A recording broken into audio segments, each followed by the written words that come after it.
address doesn't give it away. And I've been asked to kick off tonight's speech. So officially I've known Laura the longest because we actually met in primary school. Now we weren't in the same class, so we didn't really know each other too well in those days, but I do have some memories of Laura from back then.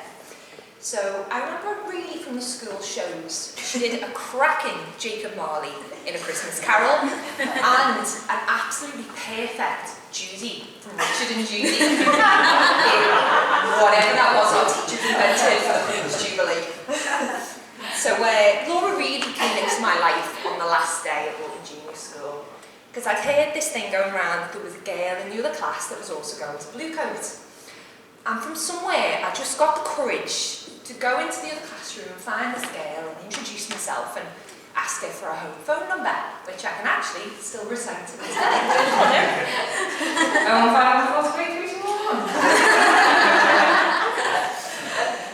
So that little moment of bravery, choosing to go into that room and introduce myself to a stranger, was honestly one of the best decisions of my life. Because it brought you into my life and I love you so much. So we called each other up over the summer holidays and we arranged to meet on the first day, and as fate would have it, we were put in the same form together. And even more fortuitous still, so were Hannah and Caitlin. And that is how the Shade Girls were born. And I could stand here all day and tell you about all the amazing times I've shared with those girls and just how much they mean to me. But it's not actually supposed to be about our love story today. That is quite a special one. Us bridesmaids wanted to tell your story, the Laura and Connie love story. So I'm going to skip a little bit forward in time to 2008, when Laura introduced a baby-faced ginger lad from Bingham as their new boyfriend. Now I can't say that when I first met Carney that I realised just what a big impact he was going to have, both on my best friend's life and on our life as a group. And not least because I was absolutely convinced he was called Michael Carmichael.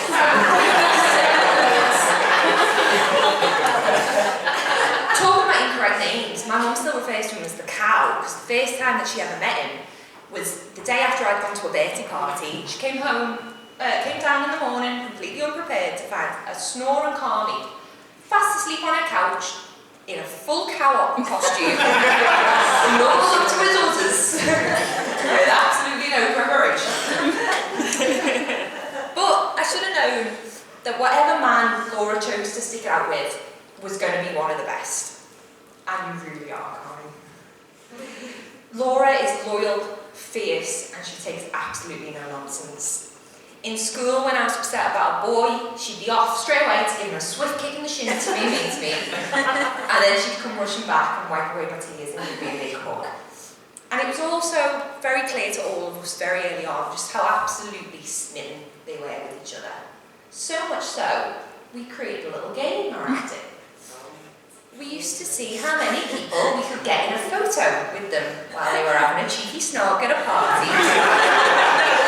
And you either had to stop when they noticed, or when they finally came up for it. Nobody wanted. Now, I'm not entirely sure what our record was, but I don't think it was 30 people. Now, not many people married their school sweethearts. But if there was ever going to be a pair that were going to make it, it was Laura and Carney. They have been the constant in all of our lives for so many years now. And whilst everyone else took wrong turns, hit speed bumps and kissed a few frogs along the way, Laura and Carney have just always been there, like a northern star on our horizon, just guiding us on and reminding us that it's all worth it when you find the person that you're meant to be with. And I'm now going to pass on to Hannah, who will tell you about the next chapter of Laura and Carney's story. So it might seem a bit weird that the person who left Liverpool for uni is doing a story about the uni years.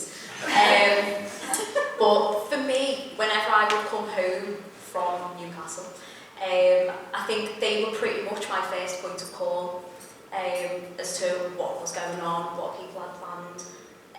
I'm not going to lie, most of our uni meetups revolved around going to town. and you always wanted to go on a night out with these two. Laura was always making sure that everyone was having fun, ready to batter people who got in your way, kick shoes, reference. And Carly just always made sure I got home safe, as he'd basically done for our entire time knowing each other, even back to the bus crew days, 62. As you can imagine, it's pretty hard to remember a lot of what went on during those years. We'll see, I don't really remember all that much. But I remember there was one night, and this is just one of the many vivid stories that is in my mind. We were just getting ready to go home after the night out, and Laura was just furiously texting away on her phone, or typing something on her phone. Turns out she was making notes of everything that Carly had done to annoy her that night. So she couldn't remember it the next day.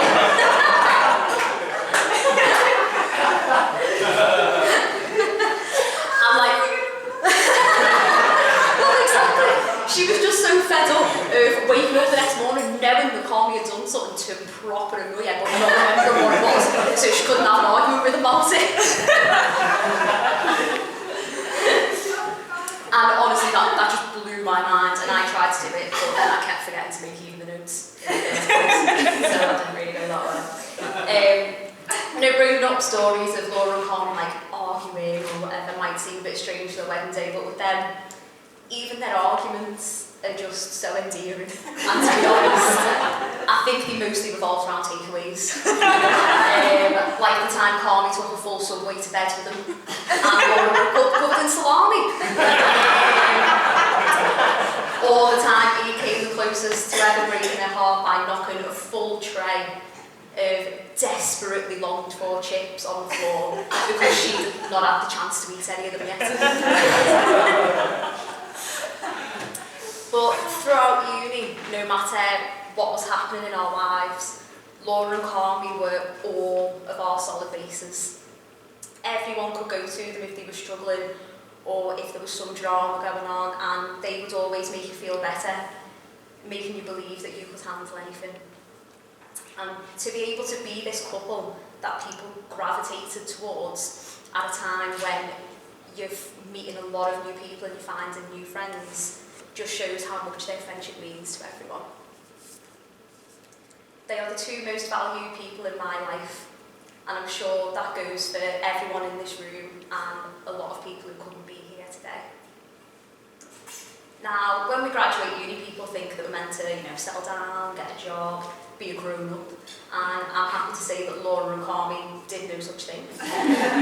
Instead, they chose to climb Machu Picchu and be well and truly bitten by the travelling bug.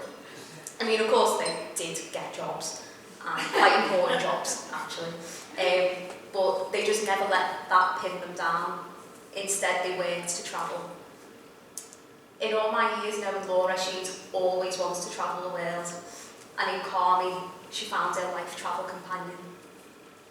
And on the last trip, an incredible 6-month journey through South America, she came home with not just a travel companion, but a fiancé. So to finish up with my part, I just wanted to say that being able to stay together through the transitions from school to uni to being a grown-up is not easy, but you two really made it seem like it was. The way you've supported each other and at the same time given each other that space to figure out who you are and who you want to be in life just shows that you've always been meant to be. And now I'll hand over to Sean, who's going to continue the next chapter of Laura and Carly's story. I've not known Laura and Max, as I like to call them, because that's what Laura calls them, so it really freaks me out when everybody else is calling them Carly. At least it's not Carly. I can't figure that out. I have to call them Max, so Max is Carly, in case anybody knows. So I've not known Laura and Max as long as these girls, but I literally can't imagine life without them. As the girls mentioned, they've got to watch them fall in love and grow up and see them through their journey to where they are today. I've come in a wee bit later on into the story, and I get to see how much they're still in love. I've been lucky enough to get to know both Laura and Maths really well. I basically lived at theirs at the weekends. I actually did live there when they went travelling. I was there so much that at Christmas one year they got me a sign saying Char's room, your spare room. I was definitely a third wheel, more than one occasion. I was totally okay with it. One example, we had this really good day. We watched the Game of Thrones season finale. We ordered pizza, and then we went to see the Avengers Endgame. And I was like the little child, just cracking, this time. I didn't even care. I was totally third wheel. I probably sat right in the middle of them. Absolutely geeking out, had the best time. And then whenever I wasn't third wheeling, me and Laura were out getting a wee bit drunk, probably sometimes a wee bit more than a wee bit drunk. And we ended up, funnily enough, in bathtubs at house parties or being sick and stuff. And Matt was either there to pick us up, always made sure I got home, like Hannah said, or whenever he was out too, and a wee bit drunk, would always bring us back Subways. If I was staying over in Laura's house, I turned that off. Did I turn it off? And if I was staying over in Laura's, there would always be a Subway outside my room, but I probably wouldn't eat. And then Matt just got to eat it again the next day. So he was having a lovely time. Like Steph said, we've all kissed plenty of frogs along the way, which didn't work out, and Laura and Matt were always there to put a smile on your face or help you move house. And whilst I was in Liverpool for only 3.5 years, Laura and Maths helped me move about 7 times. And every single time, Laura was there to help me, and then that meant Maths was there to help me. Even if he was absolutely hanging. And there was even one time where Laura's mum, Val, did CPR on plants and still adopted them. They're still going strong, aren't they? Still alive. They would not be still alive if I had them. I'm getting better though. Laura, you've been more than a best friend to me. You've been like the big sister I never had. There's no one like you. You've literally taken me under your wing since day one meeting at the Women's Centre all those years ago, more than 3.5 years. 5 years ago. So, I say all those years ago. Everybody else is known you way longer than that. It's a long time for me. And meeting you was the best thing about moving to Liverpool. And as much as we don't live in the same city anymore, I know that we'll be best friends forever. You're one of the kindest, most selfless people I know. You go above and beyond for everyone you care about, myself included. You make whoever you're talking to feel like the most important person in the room. So from the tender age of 16, Laura and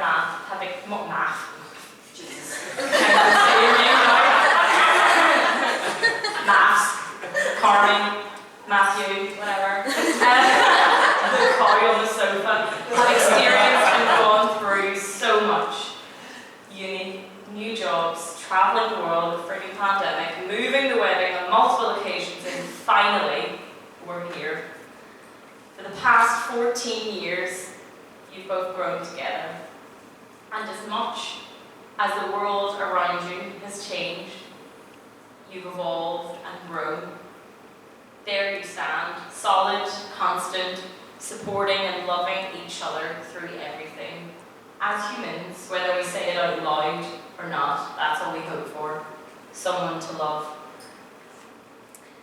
And whilst that may be the end of the love story from the Bridesmaids to share today, it's only the beginning for the Carmichaels.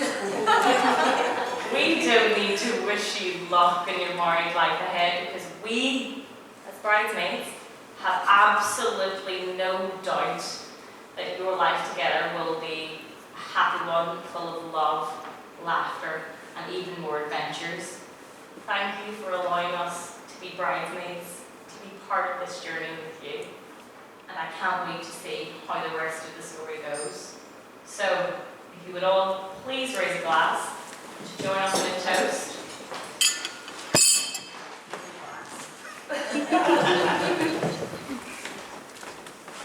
To the women who is the most loyal friend you could ever wish for, and the couple who open their hearts and their home to you.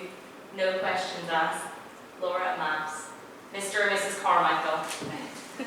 Sluncheon.